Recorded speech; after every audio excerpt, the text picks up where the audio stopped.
మనం అందరం చదువుతున్నాం. కొరింథీ మొదటి పత్రిక 11వ అధ్యాయం. కొరింథీ మొదటి పత్రిక 11వ అధ్యాయం 23వ వచనం నుండి 31వ వచనం వరకు ఈ భాగాలు మనం మార్చి చదువుకుందాం. కొరింథీ మొదటి పత్రిక 11వ అధ్యాయము 23వ వచనం నుండి 31వ వచనం వరకు మార్చి వచనం చదువుకుందాం. నేను మీకు అప్పగించిన దానిని ప్రభువును పొందితిని. ప్రభువైన యేసు తన అప్పగింపబడిన రాత్రి ఒక రొట్టెను ఎత్తుకొని కృతజ్ఞతాస్తుతులు చెల్లించి దానిని విరిచి, ఇది మీ కొరకైన నా శరీరము, నన్ను జ్ఞాపకము చేసుకొనుటకై దీన్ని చేయుడని చెప్పాను. ఆ ప్రకారమే భోజనమైన పిమ్మట ఆయన పాత్రను ఎత్తుకొని, ఈ పాత్ర నా రక్తము వలన క్రొత్త నిబంధన, మీరు దీనిలోని త్రాగునప్పుడల్లా నన్ను జ్ఞాపకం చేసుకున్నకై దీనిని చేయడని చెప్పాను.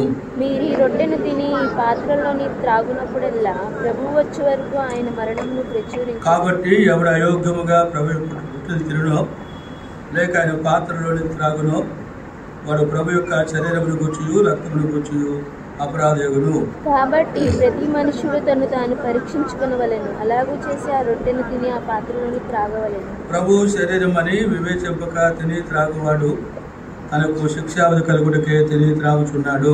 ఇందువలనే మీలో అనేకులు బలహీనులను రోగులనై ఉన్నారు, చాలా మంది నిద్రించుచున్నారు. 31వ వచనం అందరం కలిసి చదువుకుందాం.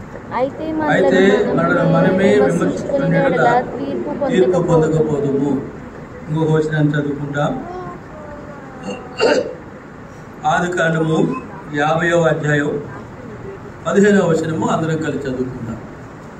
ఆదికాండము 50వ అధ్యాయము 15వ వచనం అందరం కలిసి చదువుకుందాం.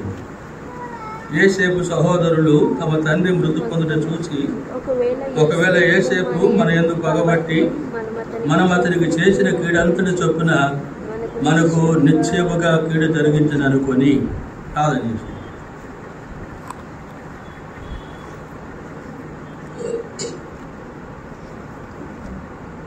మా పరలోకపు తండ్రి, ప్రభువా మీకు వందనాలు స్తోత్రాలు చెల్లించుకుంటూ ఉన్నాం. కృపగలిగిన తండ్రి, జగత్తు పునాది వేయబడక మునిపే మా ఎడల మీకున్న దయ, మీ ఏర్పాటు, ప్రేమను బట్టి స్తుతిస్తూ ఉన్నాం. నన్ను కూడా మీరు జ్ఞాపకం చేసుకున్నందుకై మీకు వందనాలు స్తోత్రాలు. మీ మేలులను బట్టి స్తుతిస్తూ ఉన్నాం. అద్భుతమైన మీ కార్యములు జరిగిన మీ ప్రజలుగా ఆరాధనల ద్వారా మమ్మల్ని మీకు అర్పించుకున్నట్లో మీరు మాకు ఇచ్చిన ఆధిక్యతను బట్టి స్తుతిస్తూ ఉన్నాం. సమయంలో తగిలిన తండ్రి, మా మధ్యలో మీరు ఇచ్చిన మరణ బట్టి స్తుతిస్తున్నాం. నా శరీరము తిని నా రక్తము త్రాగువాడు నిత్యజీవం గలవాడు, అంచెదినమున నేను వారిని లేపుదును అని చెప్పారు. ప్రభువా, మీరు ఈ లోకంలో ప్రత్యక్షమైనప్పుడు సిగ్గులేని ముఖముతో మేము మిమ్మల్ని ఎదుర్కొన్నట్లు యోగ్యులముగా మిమ్మల్ని పాల్గొని కొరకై మమ్మల్ని జతపరచండి. ఈ మా ముందున్న సమయం మాకు ఆశీర్వాదకరంగా ఉంచండి. మా హృదయములలో అంతరంగం జరిగిన దేవుడు, మా ముందుకు మీరు తీసుకొచ్చిన లేఖన భాగాలు కూడా స్తుతిస్తూ ఉన్నాం. మీ మాటలు మాకు అనుగ్రహించండి.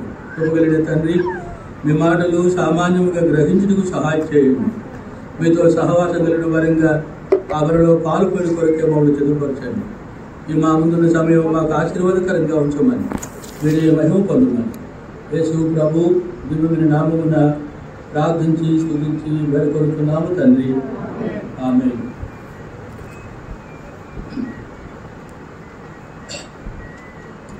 ప్రభువులో పాల్గొనకు ముందుగా వాక్యపు వెలుగులో వ్యక్తిగతంగా మనం పరిశీలించుకొని అవరిలో మనం పాల్గొనుకుంటాం. ప్రభువులో పాల్గొనడం అనేటువంటిది దేవుని వాక్య వెలుగులో మనకు జ్ఞాపకం చేయబడుతుంది. ఇది మనకు ఆచారము కాదు అని జ్ఞాపకం చేయబడుతుంది. నేను ఎందుకు ఈ మాట అంటా ఉన్నాను అని అంటే, చాలామంది అలవాటుగాను అదొక ఆచారంగాను అందులో పాల్గొనడం చూస్తూ ఉన్నాం. ఒకవేళ మీరు అనొచ్చేమో ఇది ఆచారం కావద్దు మరి ఇంకేంటి అని. దైవ గ్రంథం చెబుతుంది, ప్రభువులో పాల్గొనడం అనేటువంటిది ప్రభు మనకి ఇచ్చినటువంటి ఆజ్ఞ అని చూస్తూ ఉన్నాం.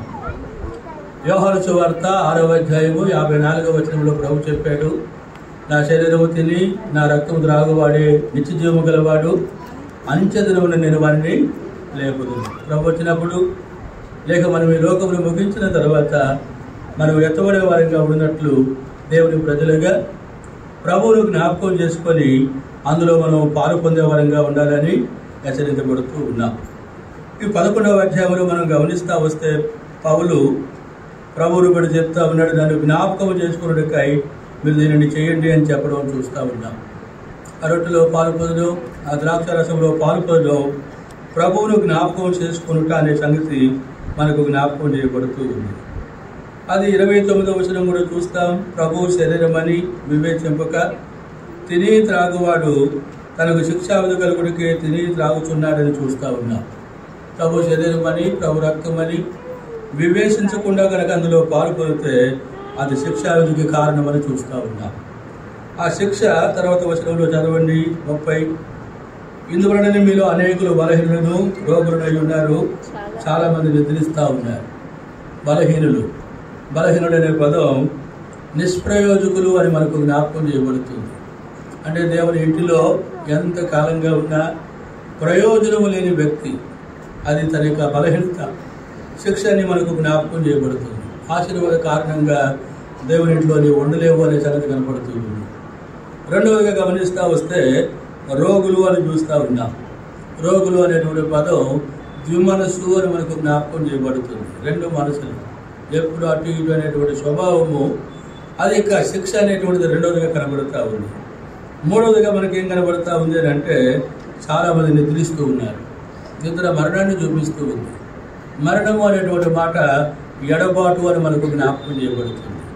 అవి తేలిగా బలలో పాలు పోతే ప్రభు బలకు, దేవుని సన్నిధికి, దేవుని ప్రజలకు మనం ఎడవ చేయబడతాం.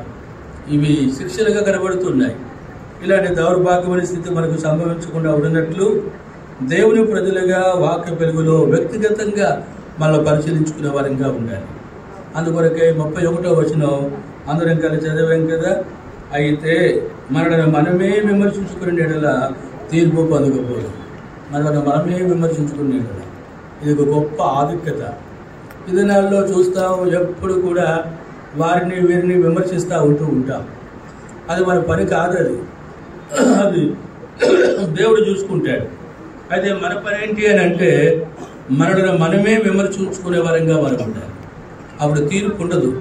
అప్పుడే మనమేంటో మనకు అర్థమవుతుంది. అప్పుడు ప్రభువుతో సహవాసం కలిగిన వారంగా ఆ వరలో మనం పాల్పొందే వారంగా ఉంటాం. మనల్ని మనం విమర్శించుకునే వారంగా ఉండకపోతే మనమేంటో మనకు అర్థం కాదు. మనమేంటో మనకే అర్థం కాకపోతే ప్రభువుతో ఎలాగో సహవాసం కలిగి ఉంటాం, ఆయన మహిమ కొరకే మనం సిద్ధపరచబడతాం. అందుకే దేవుని ప్రజలుగా వాక్య వెలుగులో వ్యక్తిగతంగా అలా పరిశీలించుకొని ఆ వరలో పాలు పొందే వారంగా ఉండడానికి ప్రభు మనకు సహాయం చేయనుగాక. ఇప్పుడు మనం చదువుకున్న భాగం గమనిస్తూ వస్తే ఆదికాండము 50వ అధ్యాయము 15వ వచనం. ఆదికాండము 50వ అధ్యాయం 15వ వచనం తీసిన వారు చదవండి ఆ భాగాన్ని. యోసేపు సహోదరులు తమ తండ్రి మృతి పొందుట చూచి ఒకవేళ యోసేపు మన యందు పగబట్టి మనం అతనికి చేసిన కీడంతటి చొప్పున మనకు నిశ్చయముగా కీడు జరిగించింది అనుకొని, ఇప్పుడు యాకోబు చనిపోయినాడు. ఆ తర్వాత యోసేపు యొక్క సహోదరులందరూ కూడా ఒక చోట కూడి వారు అనుకుంటా ఉన్నారు, ఇంతకాలం మన తండ్రిని బట్టి యోసేపు మనల్ని పట్టించుకోవడం వల్ల ఎందుకు తండ్రి బాధపడతాడని. ఇప్పుడు తండ్రి చనిపోయినాడు కాబట్టి మనం యోసేపుకి ఏ కీడైతే చేశామో దానిని బట్టి నిశ్చయముగా యోసేపు మనకి ఏం చేస్తాడో చెప్పండి, కీడు చేయండి. నిశ్చయముగా అనేటువంటి మాట మనకి ఏం చూపిస్తూ ఉంది బైబిల్లో? ఎక్కడ చూసినా అంటే ఖచ్చితముగా అనేటువంటి మాట కనబడుతూ ఉంది. ఇది ఖచ్చితమే. ఎందుకంటే మానవ శరీరం ఎలాంటిది అని మనకు జ్ఞాపకం చేయబడుతుందనంటే వారు మనకేం చేశారో మనం అదే వారికి చేయడానికి మనం సిద్ధపడుతూ ఉంటాం. అక్కడ మానవత్వం అది. కాబట్టి యోసేపు సహోదరులు మానవత్వంతో ఆలోచిస్తున్నట్టుగా చూస్తూ ఉన్నాం. మనం అతనికి కీడు చేశాం, ఆ కీడు అంతటి చొప్పున ఇప్పుడు మనకు అతని కీడు చేయడానికి అతను అధికారం కలిగిన వాడిగా కనబడుతున్నాడు. కాబట్టి భయపడిపోతూ ఉన్నట్టుగా చూస్తూ ఉంటున్నాం. అయితే యోసేపు యొక్క అంతరంగం, యోసేపును దేవుడు ఏర్పరచుకునే సంగతి, యోసేపును దేవుడు నడిపిస్తున్న విధానం ఈ మనుషులకి ఏం కాలేదు అని అంటే అర్థం కాలేదు. ఎందుకని? కీడు చేశారు కనుక కీడే వారిలో మెదలాడుతూ ఉంటుంది. అదే దేవుడు చేసేటువంటి అద్భుతాన్ని గ్రహించేటువంటి వారుగా వారు లేరు. అలాంటి వారుగా వారు ఉన్నప్పుడు యోసేపు వారితో చెబుతున్న ఒక మాట చూడండి, 19-20 వచనాలు చదవడి తీసిన వారు. యోసేపు, భయపడకుడి, నేను దేవుని స్థానమందున్నానా? మీరు నాకు కీడు చేయని ఉద్దేశించదురు గాని నేటి దినములు జరుగుతున్నట్లు అనగా బహు ప్రజలను బ్రతికించినట్లు అది మేలుకే దేవుడు ఉద్దేశించెను. ఇప్పుడు యోసేపు చెబుతా ఉన్నాడు, భయపడకుడి, నేనేమైనా దేవుని స్థానం అందున్నానా అంటే నేనేమైనా దేవుడినా? ఇప్పుడు అంటాడు, మీరు నాకు కీడు చేయని ఉద్దేశించారు, అంతే, ఉద్దేశపూర్వకంగా కీడు చేయడానికే చేశారు. అదే మీరు చేసిన కీడులన్నీ కూడా దేవుడు ఏం చేశాడో చెప్పండి, మేలుకు ఉద్దేశించాడు. కాబట్టి ఇప్పుడు అంటాడు 21వ వచనం, కాబట్టి భయపడకుడి, నేను మిమ్మును మీ పిల్లలను పోషించదని చెప్పి వారిని ఆదరించి వారితో ప్రీతిగా మాట్లాడింది. ఎవరు కీడు చేసిన వారికి కనబడుతున్నారో వారిని యోసేపు మాటలు ఏం చేస్తూ ఉన్నాయి అని అంటే ఆదరించేవిగా కనబడుతున్నాయి. ఎవరైతే కీడు చేసిన వారిగా కనబడుతున్నారో వారితో యోసేపు ప్రేమతో మాట్లాడుతూ ఉన్నట్టుగా చూస్తూ ఉన్నాం. ఎవరైతే కీడు చేసిన వారిగా కనబడుతున్నారో వారికి యోసేపు అభయం ఇస్తూ ఉన్నాడు. అప్పటికి ఇంకా 5 సంవత్సరాలు కరువు సంవత్సరాలు ఉన్నాయి. ఈ కరువు సంవత్సరాల కాలం అంతా వారు పోషించబడాలి. కాబట్టి అంటాడు, మీరు భయపడొద్దు, నేను మిమ్మలను మీ పిల్లలను ఏం చేస్తానని చెప్పండి, పోషించదను అని యోసేపు తన సహోదరులతో చెప్పడం చూస్తూ ఉన్నాను. ఎంత మంచి మనసు చూడండి. ఎవరితో ఈ మాటలన్నీ చెప్తున్నాడు అని అంటే ఎవరు కీడు చేశారో వారితో చెప్పడం చూస్తూ ఉన్నారు. అందుకే బలలో మనం పాలు పొందుకోక ముందుగా దేవుని ప్రేమ కలిగినటువంటి యోసేపు తనలో ఉన్నటువంటి ఒక 5 చిన్న తలంపులు ఈ సమయం కొరకై చాలా క్లుప్తంగా మనం జ్ఞాపకం చేసుకొని ఆ బలలో మనం పాలు పొందేవారంగా ఉంటాం. తన సహోదరులు అనుకుంటా ఉన్నారు, మళ్ళా ఆ వచనం చదవండి 15. యోసేపు సహోదరులు తమ తండ్రి మృతి పొందుట చూసి, ఒకవేళ యోసేపు మన ఏదో పగబట్టి మనం అతనికి చేసిన కీడంతటి చొప్పున మనకు నిశ్చయముగా ఆ కీడు జరిగించదనుకొని, నిశ్చయముగా అంటే ఖచ్చితంగా మనకు కీడు జరిగిస్తాడు అని వారు అనుకోవడం చూస్తూ ఉన్నారు. అదే యోసేపు జీవితం ఎలా కనబడతా ఉంది చదువుకున్న వచనాలు అర్థమవుతుంది కదా, కీడు కాదు కదా, మేలు జరిగించేవాడుగా కనబడుతున్నాడు. ఎందుకు యోసేపు మేలు జరిగిస్తూ ఉన్నాడు? కారణం ఏంటి? మొట్టమొదటి తలంపుగా దేవుని వాక్యం మనకి ఏం జ్ఞాపకం చేయబడుతుంది అని మనం చూస్తాము అంటే లేవియాకాండం 19వ అధ్యాయం 18వ వచనం తీసిన వచ్చారు. లేవియాకాండము 19వ అధ్యాయము 18వ వచనం తీసిన వచ్చారు. కీడుకు ప్రతి కీడు చేయకూడదు, నీ ప్రజల మీద కోపం ఉంచుకొనక నిన్ను వలె నీ పొరుగు వారిని ప్రేమింపవలెను, నేను యెహోవాను. కాబట్టి ఇక్కడ మనకి ఏం కనబడుతూ ఉంది అని మనం చూస్తాము అంటే కీడుకు ప్రతి కీడు చేయకూడదు, నీ ప్రజల మీద కోపం ఉంచుకొనక నిన్ను ఎలాగో ప్రేమించుకుంటావో అలాగే నీ పొరుగు వారిని కూడా ప్రేమించాలి. ఎందుకు అంటే నేను యెహోవాను అని ఇక్కడ దేవుడు చెప్పడం చూస్తూ ఉన్నాం. ఒకవేళ ఆ దినములందు ధర్మశాస్త్రం లేకపోయినప్పటికీ నేను యెహోవాను అన్న దేవుని ఆజ్ఞ యోసేపులో కనబడడం చూస్తూ ఉన్నాం. వారు అనుకున్నారు తప్పకుండా పగబడతారు, కీడు చేస్తారు. అయితే ధర్మశాస్త్రం ఏం చెబుతుంది చెప్పండి? కీడు చేయకూడదు, పగబట్టకూడదు.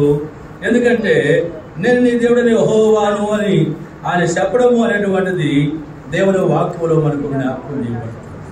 కీడు చేసిన వారికి కీడు చేయడం, మన మీద పగబట్టిన వారిని పగబడడం, నేను యెహోవాను అని చెప్పేటువంటి ప్రజలకు గమనిస్తూ ఉంటాం.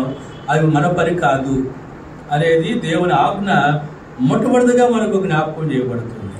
అందుకే యోసేపు అలా ముందుకు పోవడం లేదు, అది మన పని కాదు. కాబట్టి ఇక్కడ మనం గమనిస్తూ వస్తే ఆజ్ఞ కీడుకు ప్రతి కీడు చేయకూడదు, నీ పొరుగు వారి మీద కోపం ఉంచుకోకూడదు, నిన్ను ఎలాగ నీవు ప్రేమించుకుంటావో అలాగే ఇతరులు కూడా ప్రేమించాలి. యేసేపు జీవితంలో గమనిస్తూ వస్తే కీడు తను అనుభవిస్తూ ఉన్నప్పుడు తన హృదయం ఎలాగుండి ఉంటుందో, అలాగే తన ద్వారా ఇతరులకు కీడు ఉంటే అది కూడా అలాగే కదా. ఇతరుల ద్వారా కీడు అనుభవించిన వ్యక్తి గమనిస్తాం, భక్తుడు ఆ కీడును ఇతరులకు చెయ్యడు అనేటువంటిది యేసేపులో కనబడుతుంది. చేయకూడదు, అది ధర్మశాస్త్రం అనే సంగతి మొట్టమొదటి తలంపుగా దేవుని వాక్యంలో మనకు జ్ఞాపకం చేయబడుతుంది. ఎవరైతే దేవుని ఆజ్ఞను అనుసరించే వారుగా కనబడుతున్నారో వారి విషయంలో ఆయన చెప్పేటువంటి మాట ఏంటి అని మనం చూస్తాము అని అంటే, వచ్చిన మాట చదవండి. ద్వితీయోపదేశకాండము 32వ అధ్యాయం 35వ వచనం. ద్వితీయోపదేశకాండము 32వ అధ్యాయము 35వ వచనం మనకు జ్ఞాపకం చేయబడుతుంది. తీసిన వారి చదువు. వారు వారి కాలు జారు కాలమున పగతీర్చుటయు ప్రతిఫలం ఇచ్చుటయు నావే. చాలమ్మా, ఒక చిన్న మాట చూడండి ఇక్కడ. వారి కాలు జారు కాలమున అంటే కీడు చేసేవారు. ఈ కీడు చేసేవారి యొక్క కాలు జారు కాలమున అనే సంగతి కనబడుతుంది. తప్పకుండా కాలు జారే కాలం వస్తుంది. ఎవరికి? ఎవరు కీడు చేయవరకు కనబడుతున్నారో వారికి అని మనం చూస్తా ఉన్నాం. ఇప్పుడు రెండవ పంక్తిలో చూడండి. పగ తీర్చుటయు ప్రతిఫలం ఇచ్చుటయు నావే. కాబట్టి కీడు చేసిన వారికి ప్రతిఫలం ఇచ్చడం, పగబట్టిన వారి విషయంలో పగబట్టడం, ఈ పనులు ఎవరివి అంటే దేవుడు అంటాడు ఇక్కడ నావి. చూసారా, దేవుని పని అది. కీడు చేసిన వారికి కీడు చేయడం మన పని కాదు. ఎవరు కీడు చేస్తున్నారో వారికి కీడు చేయడం, ఎవరు పగబట్టారో వారి విషయంలో పగబట్టడం, అది ఎవరి పని అని మనకు జ్ఞాపకం చేయబడుతుందంటే స్పష్టంగా అది దేవుని పని అని మనం చూస్తూ ఉన్నాం. అందుకే తర్వాత పత్తి కూడా చదవండి. వారి ఆపద్దినము సమీపించును, వారి గతి త్వరగా వచ్చును. ఎవరు కీడు చేసేవారుగా కనబడుతున్నారో వారి కాలు జారుతుంది. వారి విషయంలో పగ తెచ్చడం నా పని, ప్రతిమానించడం నా పని. వారికి ఆపద్దినము సమీపిస్తూ ఉంటూ ఉంది. వారి గతి త్వరగా వచ్చును. వారి గతి ఎలాగ వస్తుందో చెప్పండి? త్వరగా వచ్చును. ఎవరి గురించి మాట్లాడి కీడు చేసే వారి విషయమై అనే సంగతి మనకు జ్ఞాపకం చేయబడుతుంది. అందుకే దేవుని ప్రజలుగా కీడు మనకు మేలు. కాబట్టి కీడుకు ప్రతి కీడు చేయకూడదు, పగబట్టకూడదు అనేటువంటిది ధర్మశాస్త్రం, దేవుని వాక్యం మనకు జ్ఞాపకం చేస్తూ ఉంది కనుక అది ప్రభువు పని కనుక ఆయన పని ఆయనే చేయాలి. అదే మన పని ఏంటి? రెండవ తలంపుగా జ్ఞాపకం చేసుకుంటాం. త్వరగా ముందుకు వెళ్తాం. రెండవ తలంపుగా యేసేపు జీవితంలో మనం గమనిస్తూ వస్తే 50:15 వచనం మరలా చదవండి.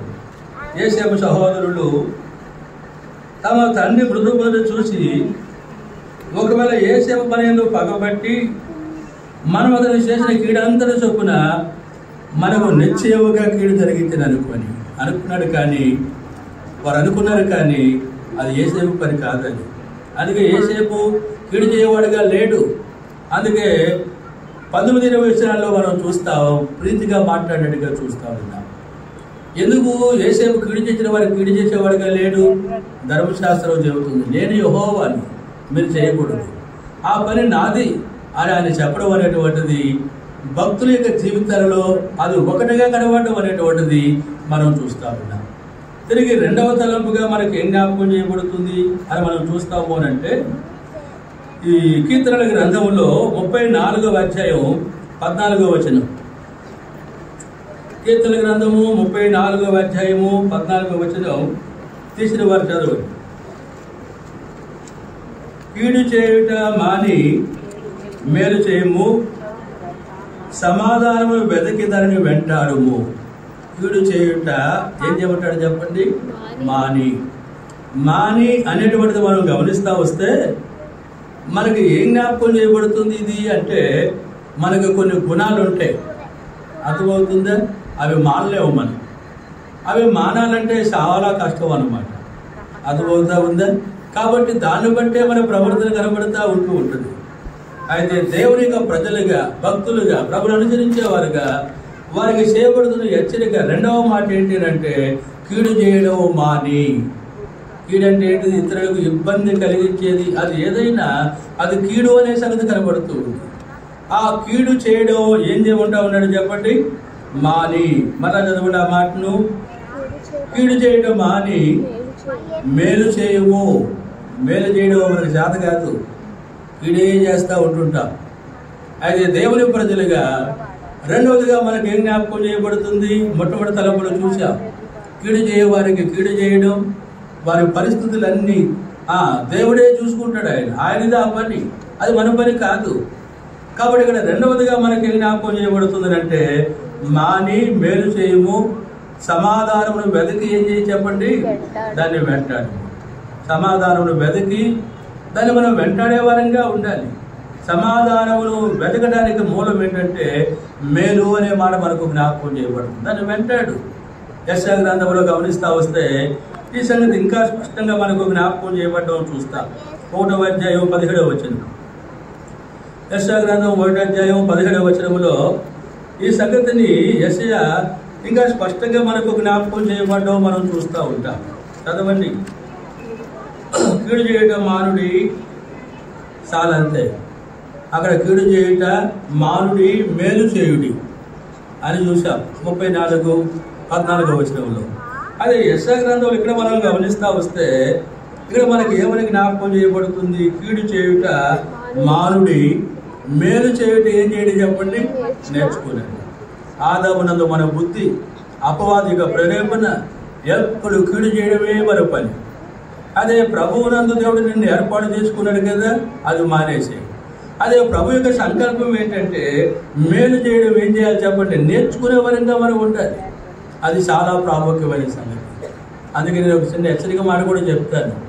ఒకవేళ మేలు చేయడం చేత కాకపోతే ఊరకన్నా ఉండు, అది నీకు మేలు. అర్థమవుతుందా?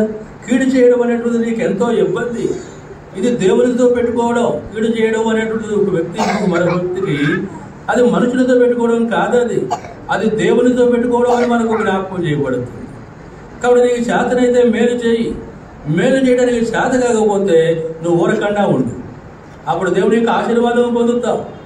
అయితే దేవుని ప్రజలుగా గమనిస్తాం, అన్యుల గురించి మాట్లాడడం లేదు. బలలో బాలు పొందే వారి గురించి మాట్లాడుతూ ఉన్నాం. కాబట్టి మేలు చేయడం నేర్చుకునండి అనేటువంటి మాట దేవుని వాక్యంలో మనకు జ్ఞాపకం చేయబడుతూ ఉంది. ఎందుకు అని మనం చూస్తాము అంటే చదవండి.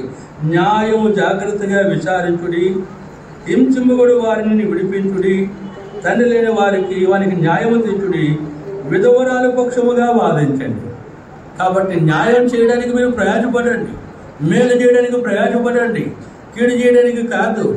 అందుకే మేలు మానండి, ఆ కీడు మానండి, మేలు చేయడం ఏం చేయండి చెప్పండి, నేర్చుకోనండి. ఎందుకు మనం నేర్చుకోవాలి, ఎందుకు మానాలి అని అంటే, అపోస్తలుడు పేతురు యాత్రికులుగా ఉన్న ప్రభు ప్రజలకు రాస్తూ, పేతురు మొదటి పత్రికలో మనం గమనిస్తూ వస్తే 3వ అధ్యాయంలో ఈ మాటలు మనకు జ్ఞాపకం చేయబడడం చూస్తూ ఉంటూ ఉంటాం. 10వ వచనం తీసిన వారు చదవండి. జీవమును ప్రేమించి మంచి దినములు చూడగోరువాడు, చాలా అంతే. జీవమును ప్రేమించి, జీవమును అంటే భౌతిక లోకాన్ని కాదు, అది నిత్య జీవం, పరలోక రాజ్యం. దాన్ని ప్రేమించి మంచి దినాన్ని లోకములో చూడాలని కోరేటువంటి ప్రతి వ్యక్తి గమనిస్తాం, చెడ్డదారి పలకకుండా తన నాలుకను, కపటపు మాటలు చెప్పకుండా తన పెదవులను కాచుకోవాలి. అర్థమవుతా ఉందా? చెడ్డ మాటలు రాకుండా, కపటపు మాటలు పెదవుల నుంచి బయటకు రాకుండా వాటిని కాచుకునేవారిగా ఉండాలని చూస్తాం.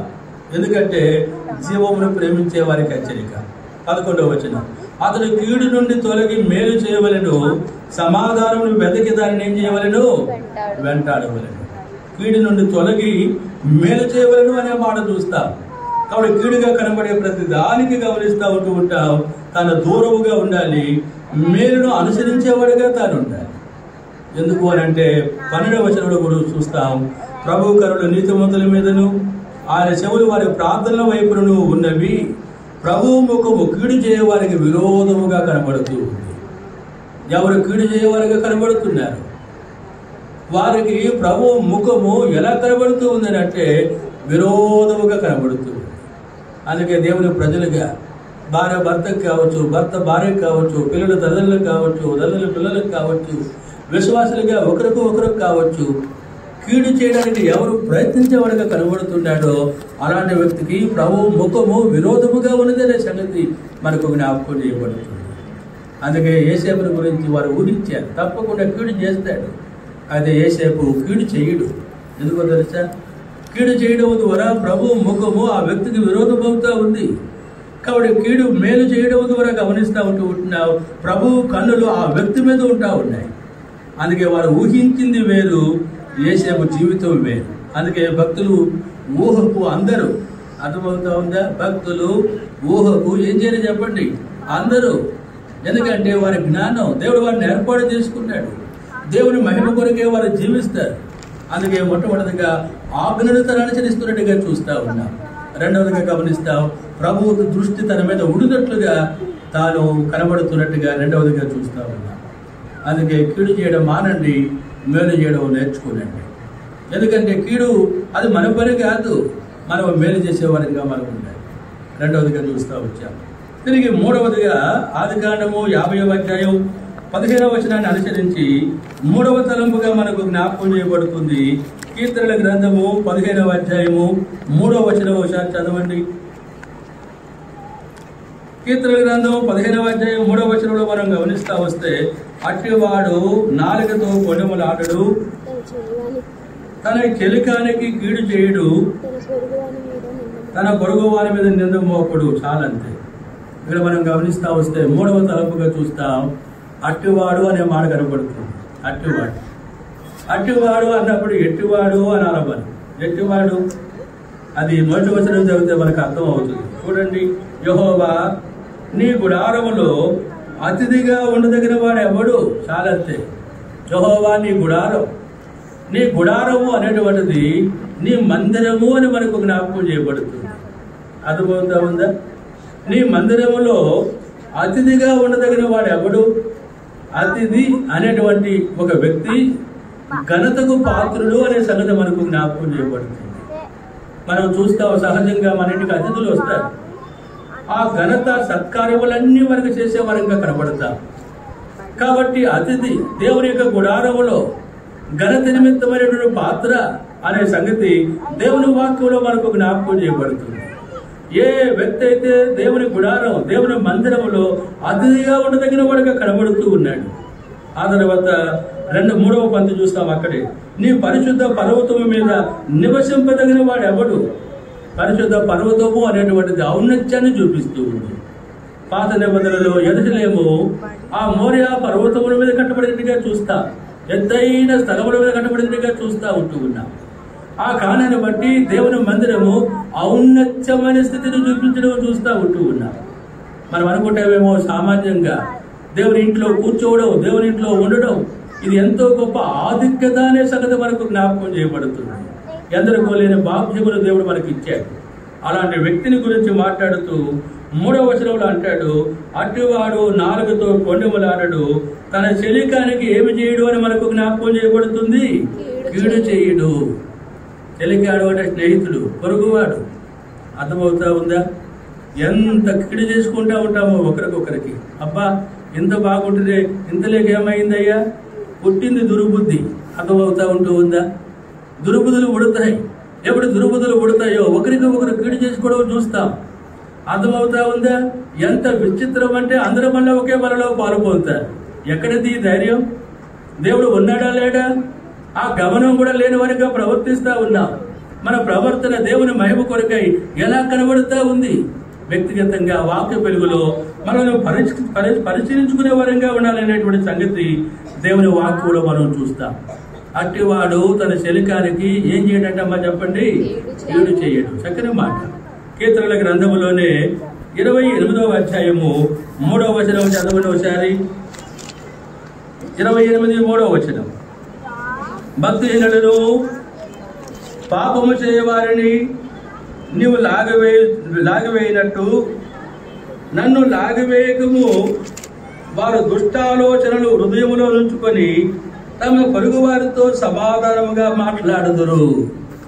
ఇక్కడ దావీదు అంటా ఉన్నాడు, భక్తిహీనులను పాపము చేయవారిని లాగివేయినట్టు అయ్యా నన్ను లాగివేయొద్దయ్యా. ఎందుకు?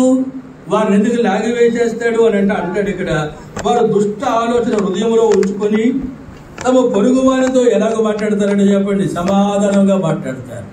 దుష్ట హృదయం, కీడు చేయు స్వభావాన్ని లోపల పెట్టుకొని పైకేమో మంచిగా సమాధానముగా మాట్లాడతాడనే సంగతి మనకు జ్ఞాపకం చేయబడుతుంది. వారు భక్తిహీనులు, వారు పాపము చేసేవారు, వారు ఏం చేయబడతారని మనకు జ్ఞాపకం చేయబడుతుందంటే రాగవేయబడే వారిగా కనబడుతున్నారు. ఎందుకంటే వాళ్ళ ఆశ అంతా కూడా ఎప్పుడు, వారి గమనం అంతా కూడా ఏంటని మనకు జ్ఞాపకం చేయబడుతుంది అంటే కీడు చేయడమే. అందుకే 109వ కీర్తన తీసిన వారు చూడండి. 109వ కీర్తనలో గమనిస్తా వస్తే 17వ వచనంలో ఈ మాట కనబడుతూ ఉంది. చేపించుట వారికి ప్రీతి కనుక అది వారి మీదకి వచ్చి ఉన్నది చాలంతే. వారికి ప్రీతి ఏంటి, ఇష్టం ఏంటి, వారికి ప్రేమ ఏంటి? శపించాలి అంటే కీడు చేయాలి. అది వారికి ఇష్టము అనే సంగతి మనకు జ్ఞాపకం చేయబడుతుంది. కాబట్టి ఇప్పుడు చూడండి, వారికి ఇష్టం కాబట్టి వారి మీదకి ఏం వస్తా ఉంది చెప్పండి? శాపమే వస్తున్నట్టుగా చూస్తూ ఉంటూ ఉన్నాం. కాబట్టి ఏది ఇష్టమో అదే వస్తుంది మన మీదకి. అర్థమవుతా ఉందా? కీడు చేయడం నీకు ఇష్టమైతే కీడనే మీదకి వస్తుంది, మేలు చేయడం నీకు ఇష్టమైతే మేలేనే మీదకి వస్తుంది. అందుకే ఇక్కడ అంటాడు, శపించడం వానికి ప్రీతి కనుక అది వాని మీదకి వచ్చి ఉన్నది. తర్వాత భాగం చదవండి. దీవెన యందు వానికి ఇష్టం లేదు కనుక అది వానికి దూరం ఆయను. దీవెన యందు వారికి ఇష్టం లే, కీడు చేయడమే, శపించడమే వారికి ఇష్టం, అది వారి మీదకి వస్తూ ఉంది. అయితే దీవెన యందు వారికి ఏమి లేదు అని మనకు జ్ఞాపకం చేయబడుతుంది అంటే ఇష్టం లేదంట. అందుకే దీవెన ఏమవుతుంది అని మనం చూస్తామనంటే దూరం అవుతున్నట్టుగా చూస్తా ఉన్నాం. అందుకే దేవుని ప్రజలుగా దీవెన మనం పొందినట్లుగా గమనిస్తూ ఉంటూ ఉంటాం. కీడు చేయడం మన పని కాదు అనేటువంటి సంగతి దేవుని వాక్యంలో చూస్తాం. కీడు చేసే పని 3వ తలంపుగా ఎవరి పని అదేనంటే భక్తిహీనుల పని. ఇంకెవరి పని చెప్పండి? పాపుల పని అని ఇక్కడ 3వదిగా మనకు జ్ఞాపకం చేయడం చూస్తా ఉన్నాం. తిరిగి 4వ తలంపుగా చూడండి. ఈ ఆదికాండం 50వ అధ్యాయం 15వ వచనం యోసేపును అనుసరించి 4వ తలంపుగా మనకు జ్ఞాపకం చేయబడుతున్న మాట ఏంటి అని మనం చూస్తాము అని అంటే రోమాపత్రిక 12వ అధ్యాయం 17వ వచనం. త్వరగా రోమాపత్రిక 12వ అధ్యాయము 17వ వచనం తీసిన వారు చదవండి. కీడుకు ప్రతి కీడు ఎవరికి చేయవద్దు, మనుషుల అందరి దృష్టికి యోగ్యమైన వాటిని గురించి ఆలోచన కలిగి ఉండండి. కీడు చేశారు అయితే మీరు కీడు చేయబాకండి. అర్థమవుతా ఉందా? ఎందుకు కీడు చేయవద్దు? మొట్టమొదటి తలంపులను చూసాం, అది దేవుని పని. రెండవదిగా చూసాం, కీడు చేసేవారికి ఆయన ముఖం విరోధంగా కనబడుతుంది. 4వదిగా చూసాం, కీడు చేసేవారు పాపులు, భక్తిహీనులు, మనం కాదు. ఇప్పుడు 5వదిగా మనకి ఏ జ్ఞాపకం చేయబడుతుంది అని మనం చూస్తామనంటే కీడుకు ప్రతి కీడు ఎవరికి చేయవద్దు, మనుషుల అందరి దృష్టికి యోగ్యమైన వాటిని గురించి ఆలోచన కలిగి ఉండండి. మనుషులందరిని గురించి అన్న దగ్గర మూడేసి మూల భాషలో చిన్న అక్షరాలతో మనకు జ్ఞాపకం చేయబడుతుంది. మేలైన వాటిని గురించి ఏం చేయండి చెప్పండి? ఆలోచన కలిగి ఉండండి అని చెప్పడం మనం చూస్తా ఉన్నాం. మేలైన వాటి గురించి ఆలోచన కలిగి ఉండాలి. అదే అధ్యాయం 14వ వచనం కూడా చదవండి. మిమ్మల్ని హింసించు వారిని దీవించుడు కానీ శపింపవద్దు.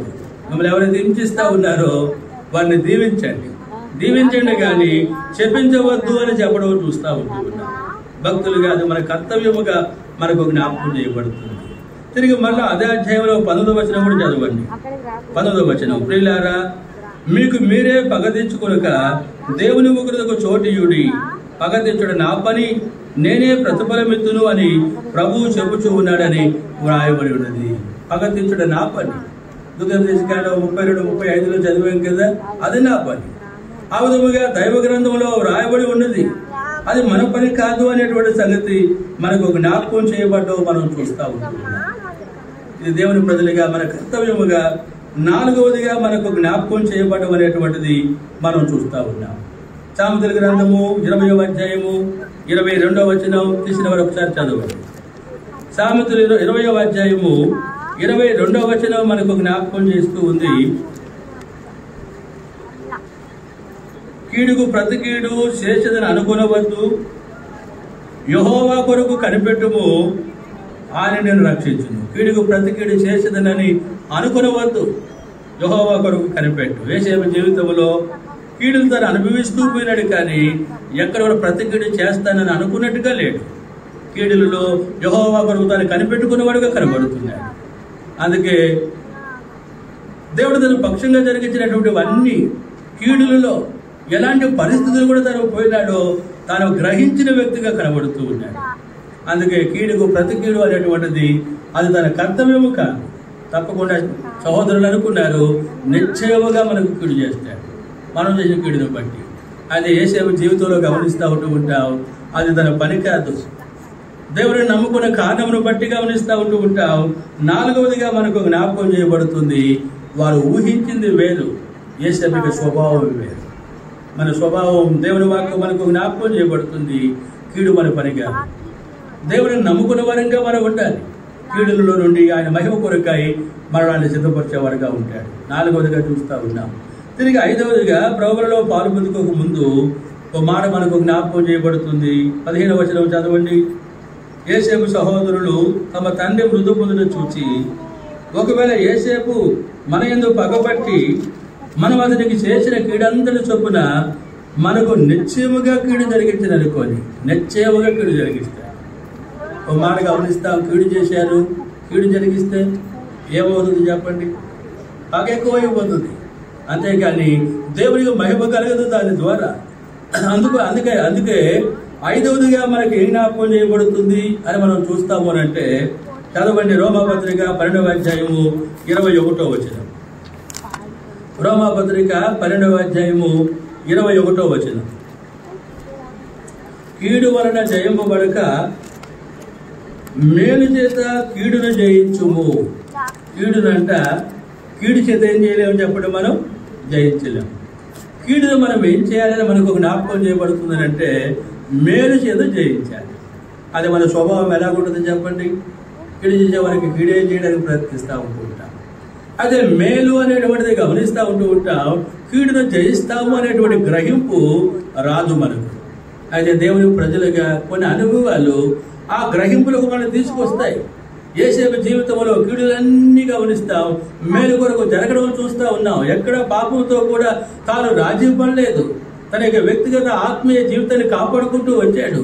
పాపం చేయకున్న పరిస్థితులు తనకు దాపురించినప్పటికీ దేవుని దృష్టికి ఎలాగో నేను ఇలాంటిది చేస్తాననేటువంటి గ్రహింపు యేసేపు కలిగి ఉంటా ఉన్నాడు.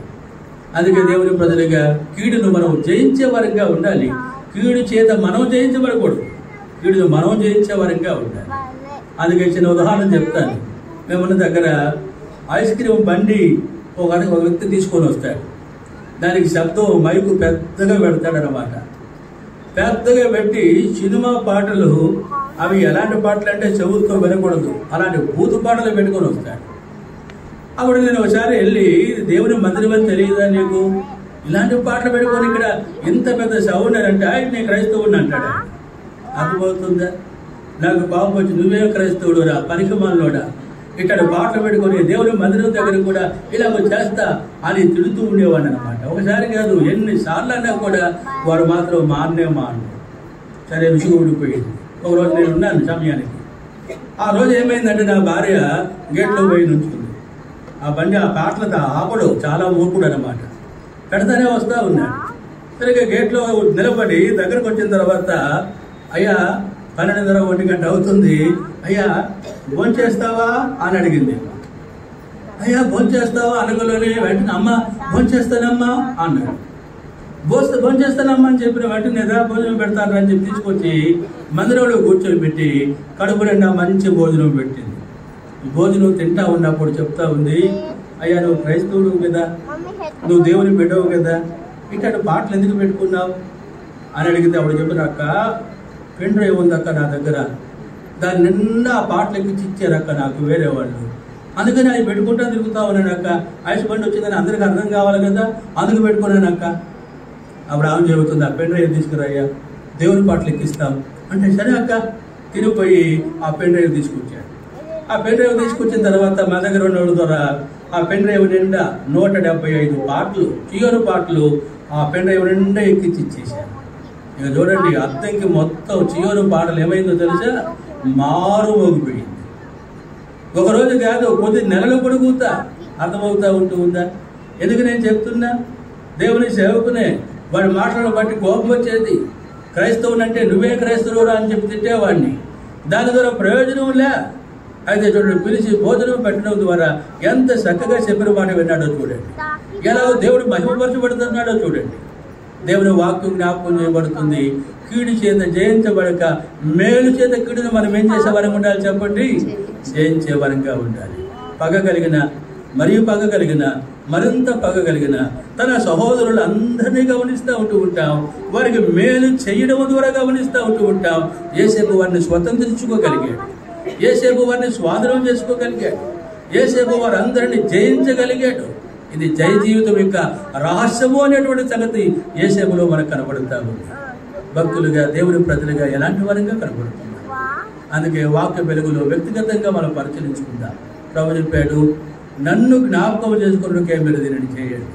ప్రభువును జ్ఞాపకం చేసుకున్నప్పుడు ఆయన ప్రజలుగా విమోచించబడిన వారముగా యేసేపు జీవితం మనకు జ్ఞాపకం చేయబడుతుంది.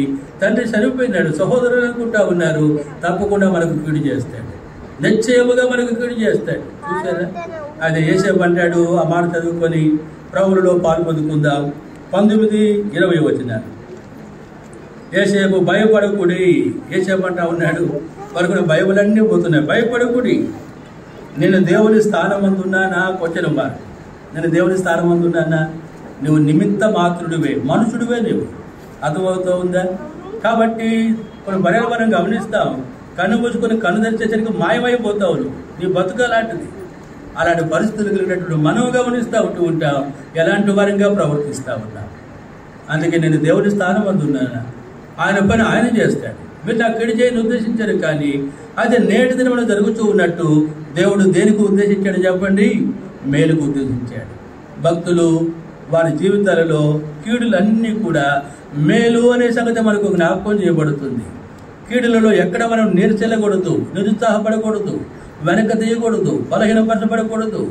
ఆ కీడులు మేలుకు మనల్ని చదువుపరిచేవిగా కనబడుతూ ఉన్నాయి. ఇది ఒక గొప్ప ఔన్నత్యమైన స్థితి. ఆ స్థితిలోకి యేసేపు పోయినవాడుగా కనబడుతున్నాడు. యేసేపు దేవుడితో తనకున్న సహవాసాన్ని చూపిస్తూ ఉంది. కూడా అటు సహవాసాన్ని మనకు చూపిస్తున్నట్టుగా చూస్తూ ఉన్నాం. వాక్య వెలుగులో వ్యక్తిగతంగా మనం పరిశీలించుకుందాం.